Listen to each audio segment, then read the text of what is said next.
옆에 분들과 함께 인사하면 좋겠습니다. 예수님 믿고 인생을 예수님께 맡기십시다. 예수님을 믿고 인생을 맡깁시다. 오늘 오랜만에 다 모여 계시네. 좋네요. 예, 이중구 성도님부터 다 이렇게 유종화 성도님, 또 홍수만 집사님, 또 신민철 성도님까지 다 계시네, 그죠? 오랜만에 또 예전에 윌버트 차프만이라는 사람이 4,500명이 모인 한 기독교 집회에서 조사해 내놓은 특이한 통계가 하나 있습니다. 거기 모인 사람들에게 언제 예수님을 믿게 되었느냐고 질문을 했습니다. 그 중에 4,500명 중에 4,476명이 35세 이전의 신앙을 가졌다고 답을 했습니다. 근데 36세 이후에 신앙을 가진 사람은 불과 24명밖에 되지 않았습니다. 이 결과에 흥미를 느낀 차프만 박사님이요, 더 광범위하게 조사를 했습니다. 그 결과 45세 이후에 신앙을 가지게 된 사람은 20만 명 중에 1명뿐인 것을 알게 되었고요.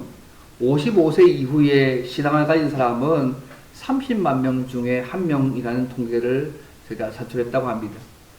우리 교회 성도님들의 많은 분들이 어릴 때부터 신앙생활을 한 분들도 계시지만, 아마 또 많은 다수의 분들이 36세 이후에 또는 45세에서 55세가 넘어서 아마 신앙생활을 하신 분들도 있을 것입니다.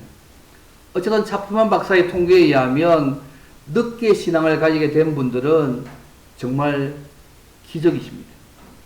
하나님의 큰 축복과 은혜를 받으신 분들입니다. 그런데 오늘 말씀에 보면 예수님에 대한 두 가지 상반된 반응을 보인 사람들의 이야기가 나옵니다. 그래서 오늘 말씀을 통해서 우리가 예수님에 대해서 어떤 합당한 반응을 보이며 살아가야 할지를 함께 생각하기를 원합니다. 우리가 예수님과 하나님의 말씀에 대해서 우리가 어떤 합당한 반응을 보이며 살아가야 될까요? 첫 번째로요, 예수님을 구주로 믿고 우리의 삶을, 우리 인생을 맡겨야 합니다. 예수님을 구주로 믿고 우리의 인생을 맡겨야 합니다. 그러면 하나님의 영광과 우리를 인도하시고 도우시는 은혜를 누리게 하십니다. 오늘 말씀은 죽은 지 소위 나흘, 소위 사일이 지난 나사로를 다시 살리신 기적과 관련해서 일어난 이야기입니다. 여러분 45절 말씀 보시면 이렇게 되어 있습니다. 마리아에게 와서 예수께서 하신 일을 본 많은 유대인이 그를 믿었다고 말씀하고 있습니다. 마리아의 집에 도대체 어떤 일이 벌어졌기에 마리아 집에 온 많은 유대인들이 믿었을까요? 예수님을? 죽은 지 나흘, 사흘이나 지난 나사로를 예수님께서 다시 살리셨습니다. 사실 유대인들은요, 죽은 지 4일이 지나면 완전한 사망에 들어간다고 믿었거든요. 근데 지금 나사로가 죽은 지가 4일이 지났어요. 완벽하게 죽은 것입니다. 그런데 그렇게 완벽하게 죽은 나사로를 예수님께서 다시 살리신 것입니다. 나사로가 죽었던 무덤을 향해서 예수님이 나사로에 일어나라, 나오라고 명령하셨습니다. 그때 나사로가 수족을 배로 동인 채로 나오는데 그 얼굴이 수건에 쌓여 있었기 때문에 예수님께서 그것을 풀어서 놓아 다니게 하라고 말씀하셨습니다. 요한복음 11장 44절에 나오는 내용입니다. 여러분 놀랍지 않습니까? 인간의 상식으로 죽은 사람이 다시 살아나는 거, 이게 불가능한 일이지 않습니까? 죽은 자가 다시 살아나는 일이 구약에도 신약에도 사실 여러 번 기록되어 있지만 오늘 본문에 말씀 정말 놀라운 사건입니다. 왜 예수님께서 왜 죽은 지 4일이나 지난 나사로를 다시 살리셨을까요? 여러분 하나님께서 기적을 베푸실 때 그냥 베풀지 않습니다. 하나님의 말씀이 가려져 있을 때나 또 하나님이 어떤 분임을 드러내고자 할 때 항상 기적을 행하십니다. 그렇다면 예수님께서 왜 죽은 지 4일이나 되는 죽은 나사로를 다시 살리셨을까요? 여러분 요한복음을 보시면 알겠지만 요한이요 모두 7번의 기적을 기록하고 있습니다. 첫 번째는 물로 포도주를 만드신 기적을 2장이 얘기하고 있고요. 두 번째는 왕의 신하의 아들의 병을 고친 일을 4장에 기록합니다. 세 번째는 베드사 연못에서 38년 된 병자를 고치신 일을 또 기록합니다. 네 번째는 오병이어의 기적을 6장에서 얘기합니다. 다섯 번째는 파도가 치는 바다 위를 걸으신 일들을 6장에 기록합니다. 여섯 번째는 날 때부터 시각장애되어 있던 자를 다시 고치신 일을 요한복음 9장에 기록합니다. 그런데 오늘 보는 일곱 번째요. 죽은 지 4일이나 지난 나사로를 다시 살신 일을 마지막 일곱 번째 표적으로 행하고 있습니다. 요한복음 보시면 이것을 기적이라고 나오고 있지 않습니다. 표적이라고.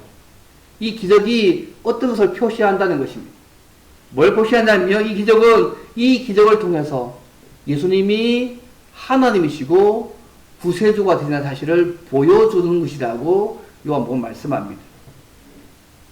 이 표적은요, 단순하게 그냥 기적이 목적이 아니고 예수님을 하나님이시고 구세주로 믿어서 생명 얻도록 하기 위한 목적으로 예수님께서 행하신 기적입니다.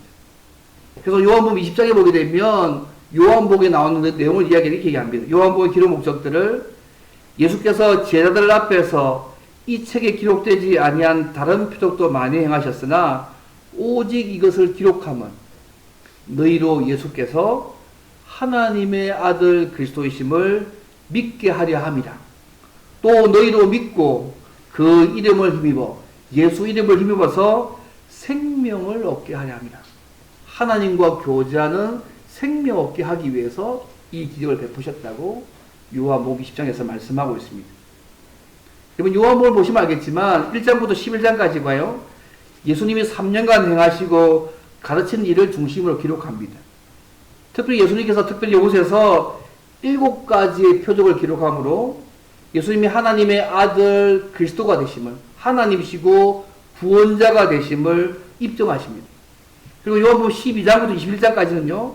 예수님이 이 땅에 오셔서 예루살렘에 올라가셔서 가르치시고 십자가에 죽으시고 부활하신 일주일간의 사건을 중심으로 기록합니다. 그래서 십자가에 죽으시고 부활하신 분이 우리의 죄를 대신해서 영원한 생명 주시기 위해서 오신 하나님이라는 사실을 입증하고 그 이름을 힘입어서 생명 얻게 하려고 하나님과 교제하는 것을 얻게 하려고 이를 기록하고 있습니다. 그래서 오늘 본문의 말씀은요. 7번째 표적인 죽은 나사로를 살린 사건입니다. 좀 더 이 말씀을 좀 살펴보겠는데요. 예수께서 처음 나사로가 병들었다는 말을 들었을 때 곧바로 배달이는 오지 않았습니다. 나흘이나 지난 다음에 오셨다고 성경이 말씀합니다. 금방 올 수 있었는데 금방 안 오셨어요. 4일이나 지나고 나니 의도적으로 그렇게 오셨습니다. 요한복음 11장에 보게 되면 그 목적들을 쭉 이야기합니다. 왜 예수님께서 죽은 나사로를 살신 이유가 뭘까? 그 목적을 여러 가지로 말씀하는데 첫째가 뭐냐면 예수님이 죽은 나사로를 살리심으로 하나님의 존재와 능력을 증명해 보이셨습니다. 요한복음 11장 4절 보십시오.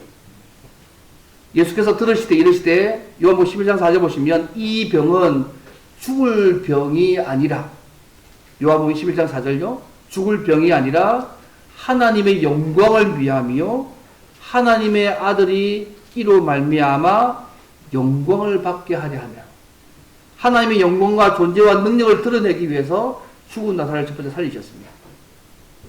또 두 번째 죽은 나사로를 살리신 주님이요 죽은 자를 부활하게 하시는 분이시고 생명을 주시는 분임을 증명해 보이기 위해서 그렇게 말씀하셨습니다. 여러분 11장 25절 26절 말씀 보시면 예수께서 이르시되 나는 부활이요 생명이니 나를 믿는 자는 죽어도 살겠고 무릇 살아서 나를 믿는 자는 영원히 죽지 아니하리니 이것을 내가 믿느냐. 그래서 예수님께서 죽은 나사로를 살리시면서 예수님은 죽은 자를 살리시는 분이기도 하고 생명을 주는 분임을 그에게 보여주신 것입니다. 마지막 세 번째로요. 죽은 나사로를 살리신 그 사건을 보고 예수님을 그리스도로 구원자로 하나님께서 우리를 죄에서 구원하기 위해서 보내신 메시아가 된다는 사실을 믿고 생명 얻게 하기 위해서 이 나사로를 살리셨습니다. 단순히 죽은 자를 살린 것이 목적이 아닙니다. 예수님 믿고 구원 자를 믿고 생명 얻게 하기 위해서, 하나님과 교제하는 생명 얻게 하기 위해서 이 기적을 베푸셨다고 말씀합니다. 이번 요한복음 11장 15절 보시면 이는 너희로 믿게 하려 함이라 고 말씀하고 있고요. 11장 40절 보시면 내 말이 내가 믿으면 하나님의 영광을 보리라 하지 않았냐고 말씀하고 있고, 11장 42절 보십시오. 아버지께서 나를 보내신 것을 그들로 믿게 하려 함이라고 말씀하고 있습니다. 죽은 나사로를 살리신 이 일이요, 그냥 단순하게 죽은 자 살리는 정도의 의미가 아니고, 예수님께서 하나님의 되신 분을, 예수님이 죽은 자를 살리신 분이고 예수님이 생명 주시는 분임을, 예수님이 구원자가 되심을 믿고 생명 얻게 하기 위해서 이 기적을, 죽은 나사로를 살리셨다고 말씀하고 있다는 것입니다. 또 예수님의 이 나사로의 부활은요, 예수님이 죽고 나서 부활하실 것들을 나타내는 표적의 절정으로 사용하기도 하셨습니다. 여러분, 이런 의도를 가지고 예수님께서요, 죽은 나사로를 살리셨습니다. 그냥 죽은 자 살린 정도의 의미가 아닙니다. 그러면 이런 표적을 보고 사람들이 어떤 반응을 보였습니까? 다시 45절 읽었잖아요. 마리아에게 와서 예수께서 하신 일을 본 많은 유대인이 그를 믿었다. 그가 누구였습니까? 예수님을 믿었다는 것이죠. 예수님께서 전하신 부활에 관한 말씀과 죽은 사람을 실제로 살리신 나사로를 살리신 그 표적을 통해서 믿음을 가지게 됩니다. 예수님이 나사로를 달리 살리신 그 표적을 보고 예수님을 부활과 생명의 주로, 구세주와 세상에 오신 하나님의 아들로 믿었다고 그들이 말씀하고 있습니다. 이것이 중요한 일입니다. 예수님이 구원자가 되시고 하나님 되시고 그 예수님을 믿으면 영원한 생명을 주시는 분을 믿는 것이 더 중요한 것입니다. 이것 때문에 예수님께서 마지막 표적의 7번째 표적인 죽은 나사로를 나흘 만에 살리신 것입니다. 이런 이야기를 들은 적이 있습니다. 오늘도 좀 제가 많이 빠지면 손 들어 주십시오. 아무래도 장모님 지난주 보니까 손을 저보고 막 많이 달린다 하시던데 오늘은 안 달리려고 이를 쓰겠습니다. 장모님 손 들어주시면 좋겠습니다. 제가 이런 이야기를 들은 적이 있습니다. 어떤 똑똑한 사람이요, 자신이 예수님을 믿지 않는 이유가 너무 복음이 말이 안 돼서, 이성적으로 말이 안 돼서 믿지 않았다고 합니다. 근데 또 다른 사람은요, 예수님을 믿게 된 이유가 여전히 복음이 말이 안 되어서 예수님을 믿게 되었다고 합니다. 한쪽은 말이 안 돼서 안 믿게 됐고요, 한쪽은 말이 안 되어서 예수님을 믿게 되었다는 거죠.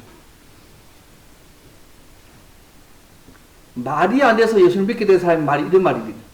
모든 것이 그로 말미암았고 모든 것이 그의 영광을 위해서 지원받았다고 하는 이 하나님이 십자가에서 우리를 위해서 죽으시면서 내가 너의 하나님이라고 말하는 하나님을 자기도 어디도 본 적이 없다는 거죠. 역사적으로 많은 종교가 나를 믿어라 아니면 죽는다 이렇게 말하지만 자기의 생명을 우리 앞에 내려놓으면서 내가 너를 사랑한다고 말하는 그런 하나님을 자기는 본 적이 한 번도 없다는 거예요. 그래서 그분이 내린 결론은 이것이었습니다. 이건 예수님이 정말 미쳤던지 아니면 진짜 하나님이 둘 중에 하나다. 근데 이분의 결론은 예수님이 진짜 하나님이라고 믿기 시작했다는 그런 이야기를 들은 적이 있습니다. 똑같은 믿기 어려운 이유를 가졌지만 한쪽은 예수님을 믿지 않았고 한쪽은 예수님을 믿게 되었습니다. 이해가 되지 않는데 한쪽은 믿지 않았고, 이해가 되지 않는데 한쪽은 그 이해가 되지 않은 것 때문에 예수님을 하나님으로 구주로 믿기 시작했다는 고백을 들은 적이 있습니다. 똑같은 이유를 가졌지만 그분이 예수님을 믿게 된 것 전적인 하나님의 은혜입니다. 오늘 우리도 마찬가지 아니겠습니까?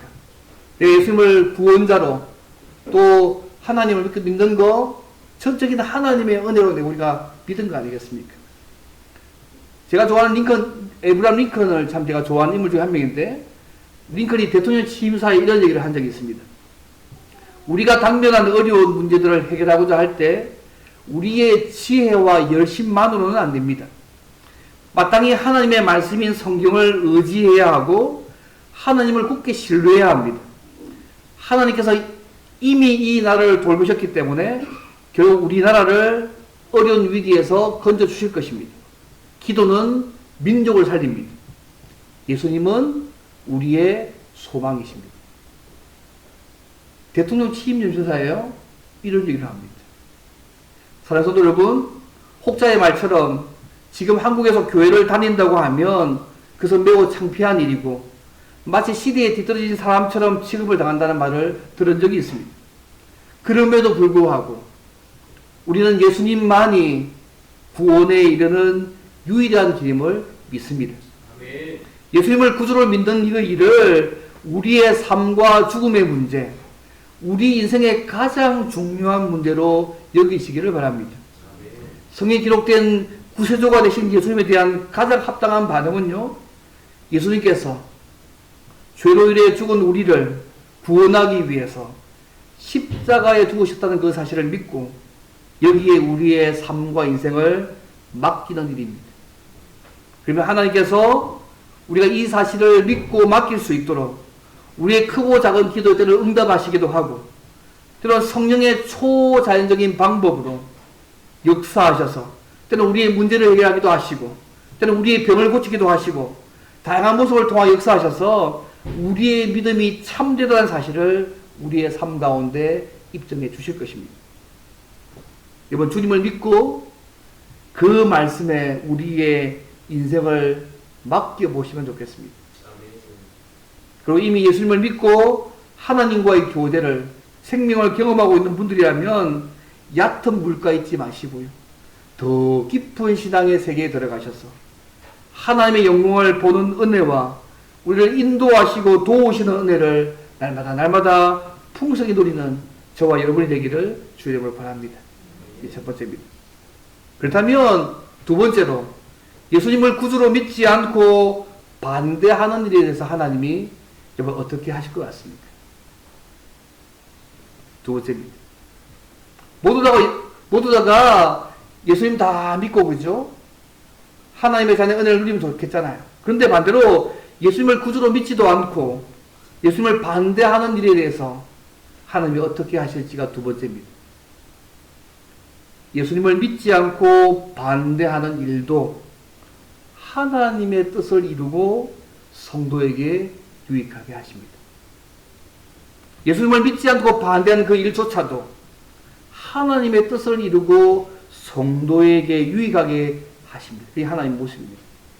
오늘 46절 말씀 보십시오. 그 중에 어떤 자는 바리새인들에게 가서 예수께서 하신 일을 알리니라고 말씀합니다. 한쪽은 믿었지만 어떤 중에 어떤 자는 죽은 나사로의 부활을 보고 3.2km가 떨어져 있는 예루살렘에 있는 바리새인들에게 가서 고했습니다. 여러분, 이들이 예수님을 구주로 믿었을까요? 아마 이들 가운데 믿은 사람도 있었겠지만 대부분 믿지 않았을 것입니다. 예수님이 행하신 그 표적을 보고 죽은 나사로를 살린 그 표적을 보고 예수님을 구주로 믿고 생명을 얻은 사람이 있었던 반면에 이 사건을 보고 전혀 다른 반응을 보인 사람들이 있었다는 것입니다. 그들은 소위 이스라엘의 지도자들인 대제사장들과 바리새인들입니다. 그들은 예수님이 행하신 이 일을 듣고 놀라운 반응을 보였습니다. 47절 말씀 보십시오. 이 사람들이요, 이 사건 때문에 공회를 모으고 이르되 이 사람이 많은 표적을 행하니 우리가 어떻게 하겠느냐? 우리가 어떻게 해야 하느냐? 우리가 어떤 대책을 내어놓아야 되냐고 의논하고 있습니다. 누구보다도 구약 성경을 잘 알고 있었던 대제사장들과 바리새인들 구성 사내들인 공회가요, 예수님이 죽은 자를 살리신 그 표적을 보고 무엇을 나타내는 표신지를 모른다는 거 사실은 납득할 수 없는 일입니다. 사실 그들은 이렇게 얘기해야 됩니다. 지금 예수님이 이런 죽은 나사로 살린 것을 보니까 이분이 정말로 구약 성경에서 예언된 메시아구나 이렇게 말해야 됩니다. 그렇게 말하지 않습니다. 죽은 나사로를 살린 그 표적을 보고 이 예수님이 구약 성경부터 예언되었던 메시아라고 반응하지 않습니다. 오히려 예수님이 행하신 일에 대해서 귀를 막고 예수님의 영향력을 막아서 예수님을 없애려던 강구책을 세우고 있습니다. 예수님이 어떤 분인지를 죽은 나사로를 살려서 보여주는데 그들은 이런 결정적인 사건을 보고도 예수님을 구주로 믿지 않았습니다. 오히려 그들의 위치를 더 두려워합니다. 여러분 48절 보십시오. 만일 그를 이대로 두면 모든 사람이 그를 믿을 것이요. 그리고 로마인들이 와서 우리 땅과 민족을 빼앗아 가리라고 말하고 있습니다. 그래서 땅은요, 성전을 포함해서 그들이 가지고 있는 사회적 지위를 말하는 내용입니다.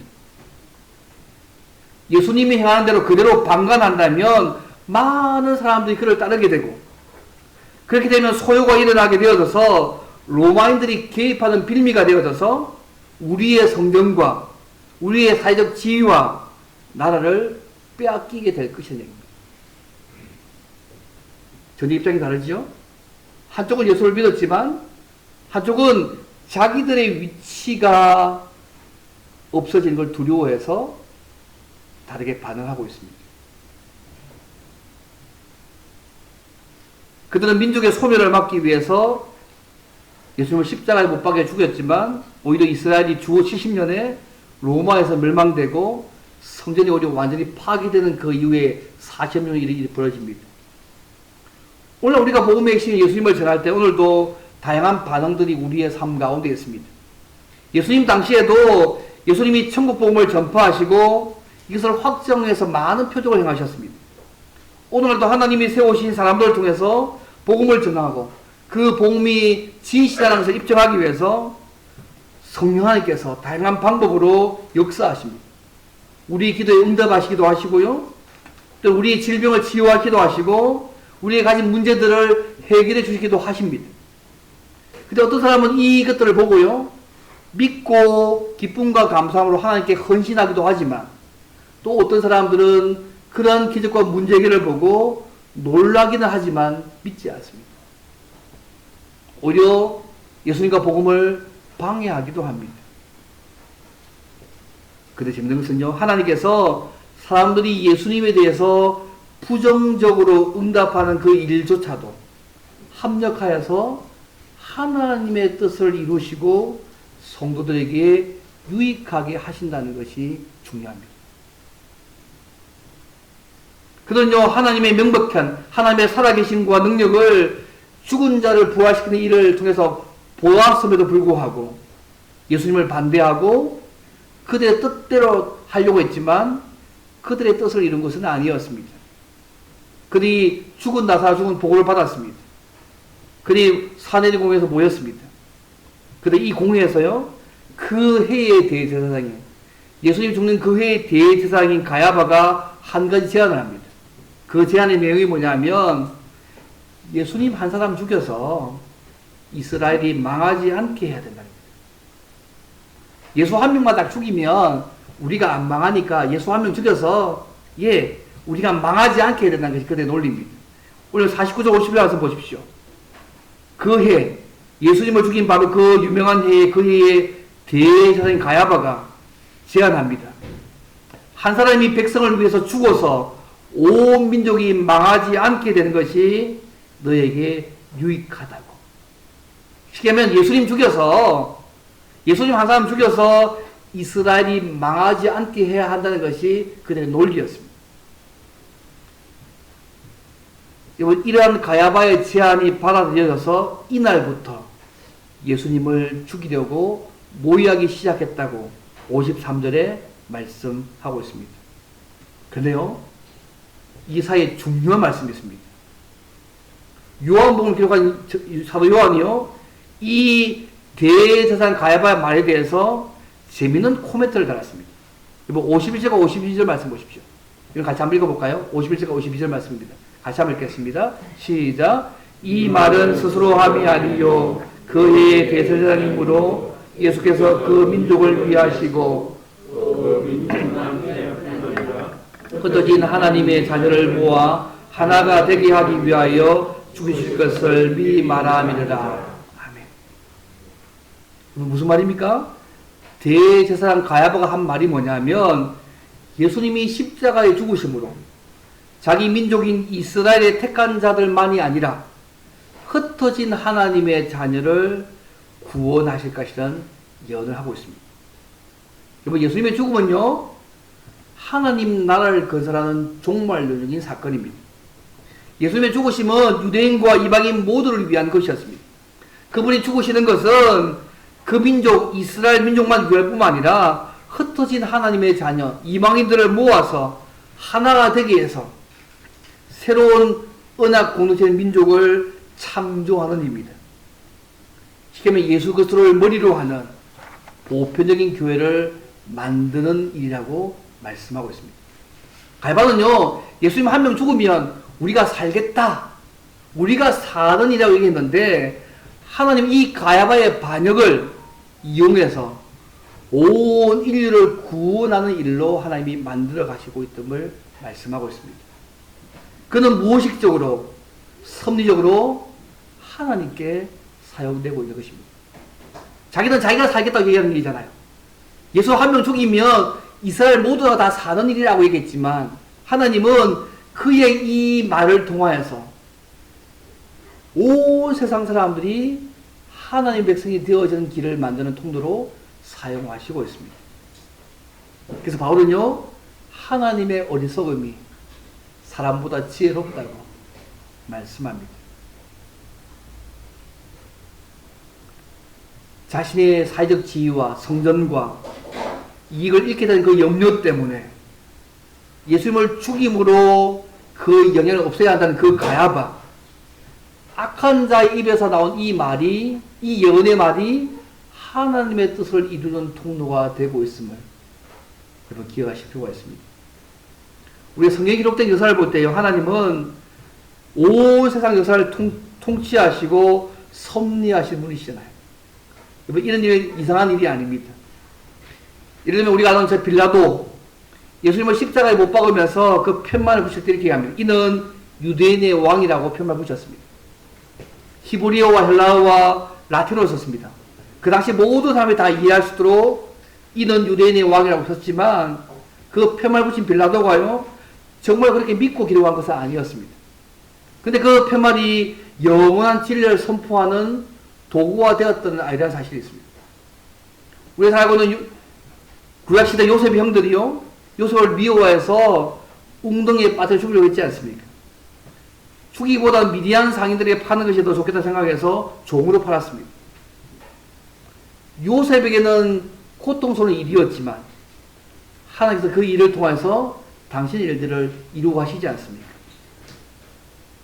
하나님께서 요셉의 형들의 시기와 미움을 통해서 요셉을 그들이 죽이려 했지만, 오히려 그 일로 인해서 애굽의 총리가 되어져서 하나님의 하신 일들을 이루셨지 않습니까? 그런데 요셉이 했던 이 중요한 말이 있습니다. 당신들은 나를 헤아려 하였으나 하나님께서 그것을 선으로 바꾸사 오늘과 같이 많은 백성의 생명을 구원하게 하셨다. 사랑하는 여러분, 하나님께서 때로 작정을 이루시는 방법이요, 악한 자들의 모의와 방법도 사용하십니다. 물론 자신의 준비된 사용을 통해서 다시 일을 이루기도 하시지만, 때로는 하나님이 악한 자들의 모의와 방법도 사용하셔서 당신의 뜻들을 이루어 가십니다. 중요한 것은 하나님은 악한 자들의 계획을 이루시는 것이 아니라 오히려 하나님의 뜻을 이루고 하나님을 사랑하는 성도들에게 유익하게 하신다는 것입니다. 그것이 하나님이 이 땅이라는 모든 일들을 섭리하시는 하나님의 섭리의 신비입니다. 사랑하는 성도 여러분, 우리의 삶에 하나님의 역사가 보이고 예수님과 말씀을 들어도 여러 가지 이유로 예수님을 구주로 받아들이기를 주저하시는 분이 혹시 계십니까? 은혜로 믿게 해달라고 하나님의 은혜를 구하시기를 바랍니다. 그러면 예수님과 말씀이 믿어지게 주시는 은혜를 그분에게 주실 것입니다. 그러나 때로는 믿고 나서 우리가 말씀을 믿고 순종하지만 때로는 우리의 악한 자들과 상황에서 우리의 상황이 풀리지 않거나 우리를 고통스럽게 하는 일이 일어난다고 하더라도 낙심하지 않기를 바랍니다. 왜요? 하나님께서는 악한 자들을 통해서도 하나님의 뜻을 이루시고 우리에게 유익하도록 역사하시기 때문에 그렇습니다. 오늘 보십시오. 대제사장과 바리새인들이 자기의 계획대로 예수님을 죽여가지고 성전과 그들의 지위를 유지하려고 했지만 하나님은 그들의 생각대로가 아니라 오히려 우리의 구원을 이루는 통로로 만들어 주셨습니다. 그리고 역사를 보게 되면 이들이 예수님을 십자가에 내어줌을 통해서 얼마 후에 성전은 파괴되고 그들의 지위는 다 잃어버리게 되고 로마에서 완전히 지배된 사건들을 알고 있지 않습니까? 이러한 성령의 역사처럼 우리 예수님과 하나님의 인격과 그분이 하신 말씀을 믿고 순종하면 세상 사람들이 생각하는 방법과는 전혀 다른 신비한 방법으로 하나님 우리를 인도하시고 도우시는 은혜를 우리의 삶 가운데 보게 하실 것입니다. 어선이 참회록에서 이런 얘기 있지 않습니까? 우리가 어떻게 하나님이 계시고 고통스러운 일까지도 유익하게 바꾸시는 것을 우리가 어떻게 알 수 있을까요? 참회록에서 이렇게 얘기합니다. 하나님 믿고 순종하면 됩니다. 나머지 하나님 알아서 하신다. 우리가 어떻게 하나님이 계시고 때론 고통스러운 일까지도 유익하게 바꾸시는 거 우리가 어떻게 할 수 있느냐? 하나님 믿고 순종하면 된다. 나머지는 하나님이 알아서 할 일인 거죠. 예수님께서 마르다에게 내가 믿으면 하나님의 영광을 보리라고 하지 않았냐고 말씀하셨듯이 우리가 예수님과 그분의 말씀을 믿고 순종하면 우리의 삶에서도 하나님의 영광을 보게 될 것입니다. 믿음은 현재적으로도 하나님의 영광을 볼 수 있게 만드는 것입니다.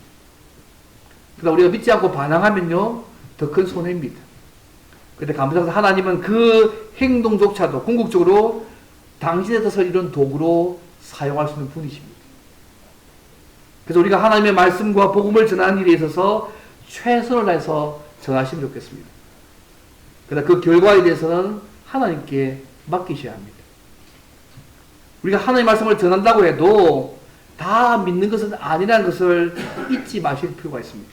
사도 바울도 그랬고 심지어 예수님조차도 그런 경험들을 이 땅 살면서 경험하셨습니다. 그래서 예수님의 복음을 전할 때에 제대로 믿지 않거나 제대로 성령을 알지 못하고 자기 방식과 경험을 의지해서 예수님을 믿지 않고 방해한 사람들이 가끔 있습니다. 그러나 좋으신 하나님께서는요 그 일조차도 하나님의 백성들과 교회에 유익하도록 일을 하시는 분이십니다. 제가 예전에 한번 말씀드린 적이 있는데요. 인도네시아에 가면 파푸아 뉴기니아에 가면 이 원주민들이요 원숭이를 잡아먹습니다. 원숭이 드신 분들이 계십니까? 원숭이를 잡아먹습니다. 그래서 이들 원주민들이요 나무나 비교적 단단한 흙더미에 조그만 구멍을 뚫습니다. 뚫고 나서 여기에 원숭이들이 좋아하는 곡물들을 집어넣습니다. 원숭이들이 그 구멍에 손을 넣을 때는 손이 쑥 들어갑니다. 왜냐하면 들어가는데 곡물을 한 손 딱 쥐고 손을 빼려고 하면 절대 빠지지 않는다고 합니다. 손에 그걸 놔야지만 빠지는데 이거 쥐고 나면 놓지를 않는 거예요. 그럼 빠지지가 않는 거예요.